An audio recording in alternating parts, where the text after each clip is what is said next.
মাঝে একটা ছন্দ, তুমি আমি ফুলের কলি ফুটবো একসাথে।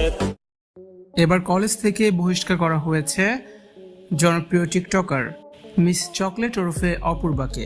সম্প্রতি সোশ্যাল মাধ্যমে মিস চকলেটকে নিয়ে ব্যাপক আলোচনা ও সমালোচনা। ডাবল টাইমিং করে এক্সপোজ হয়েছেন এই টিকটকার। এক্সপোজ হওয়ার পরপরই এবার কলেজ থেকেই বহিষ্কার করে দেওয়া হয়েছে টিকটকার অপূর্বাকে।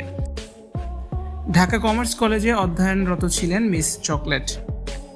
কমার্স কলেজের কর্তৃপক্ষ তাকে বহিষ্কার করার সিদ্ধান্ত নিয়েছে। একটি জরুরি নোটিশ জারি করে এই বিজ্ঞপ্তি দেওয়া হয়েছে। সেখানে বলা হয়, কলেজের শৃঙ্খলা পরিপন্থী কর্মকাণ্ডে জড়িত থাকার অপরাধে শাস্তিমূলক ব্যবস্থা হিসেবে একাদশ শ্রেণীর নিম্নোক্ত শিক্ষার্থীর ভর্তি বাতিল করা হয়েছে। তাকে অনতিবিলম্ব ছাড়পত্র নিয়ে অন্য কলেজে ভর্তি হওয়ার জন্য নির্দেশ দেওয়া হলো।